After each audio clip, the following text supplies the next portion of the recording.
If you worry about how your kids do in school, listen to this. There were many presidents and first ladies as well who were not the best students, and they turned out okay, didn't they? Maybe more than okay. Yeah. A new book, From Classroom to White House, shares stories about many of our leading men and women who struggled with their studies or maybe behavior in the classroom. And here to tell us some of the stories from his book is author Dr. James Longo. Good to have you with us. Thank you for having me. How are you? Yeah, so you're also a professor, in fact, chair of the education department at Washington Jefferson in Washington, PA. Yes. So tell me, did that, especially being at Washington and Jefferson with the names and the history, did that have something to do with your interest in this? It helped. You're surrounded by it. W&J is built on land that was owned by Martha Washington. The school addresses Lincoln Avenue, so it's hard to get away from the presidents out at W&J. So how did you get to write this, though? What sparked your interest? I met the former U.S. Commissioner of Education in the Kennedy-Johnson administration, and he used to tell me stories about Lyndon Johnson as a teacher and how it influenced him as president. Then I started wondering about other presidents and first ladies who might be teachers. Half of them were, but they were all students, and I thought, what were they like as students? Wow, what a surprise. Well, what were some of the biggest? Well, first let's answer the one about who was the motor mouth. The motor mouth. Well, you guessed it. I did guess it. I didn't read it in the prep work that I was given by my producer Jill Neely. I just guessed it as soon as it was posed to me. I said Bill Clinton. And it was Bill Clinton. This great teacher said that he answered every question she could ask him and everybody else's questions. He was always talking.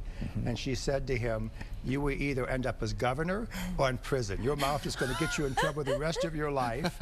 And he Fortunately, it was the former. Yes, and he said, well, she was right on both counts. My mouth still gets me in trouble. Oh, that's funny. And I like this story about Hillary Clinton. She had one teacher who liked her so much that she actually moved grades with her so she could teach her again. She did. She enjoyed working with her, and she moved to the junior high and taught her 2 more years. 3 years in a row, she liked Hillary that much. I've never heard of a teacher like That's very unusual. Much. Yeah. I've heard of teachers moving away, but that not would be moving more with the child. Who was maybe the worst student that you studied, that you looked at? There were so many possibilities. James Buchanan was certainly challenging, our president from Pennsylvania. He was very smart, and he knew it. He knew he was smarter than the teachers, but he was not smart enough not to let them know that. He always would let them know that. So he was eventually kicked out of school. Wow. Isn't that amazing? And really was very problematic.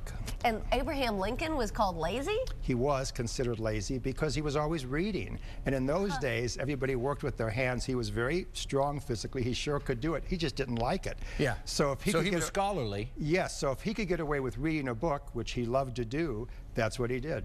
And I like the story about Woodrow Wilson because I think this maybe is inspiring to kids who do have trouble. Tell me about him.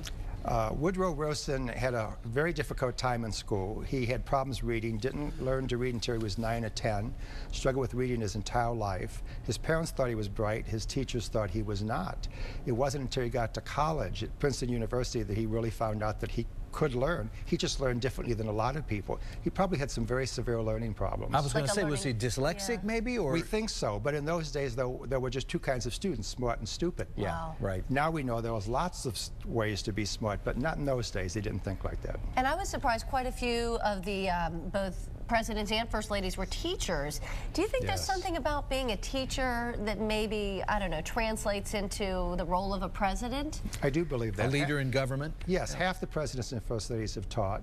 A really effective teacher has to communicate, has to know people, has to be well-organized time management. I don't think it's an accident that half of these people ended up in the White House. I think it fits. How about John Kennedy? What kind of a student was he?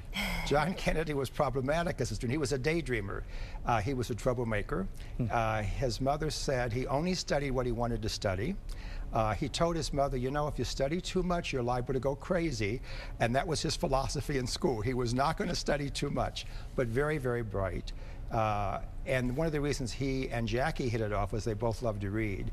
And that was a big part of their life. They enjoyed that. I've always admired Eleanor Roosevelt, so when I read the story about her and the lying, tell that. I was really surprised. Yes, she was kicked out of school for lying. She was needed a lot of attention as a child. Her father was an alcoholic. Her mother was a socialite, did not particularly spend a lot of attention to her. So when there was a girl in school who swallowed a penny, got a lot of attention for that. Eleanor said, "I swallowed a penny too." Well, she didn't. And when they figured that out, they kicked her out. She didn't go back to school until she was 15. Her parents kept her away from school. They were afraid she would embarrass them by getting kicked out again. Oh my, did they homeschool her? They homeschooled her, yes. I'll be darned. But I bet that has a lot to do with who she is and why she was such a strong and amazing woman. Yes, she really looked for the people who were lost. She was lost for a lot out of her childhood.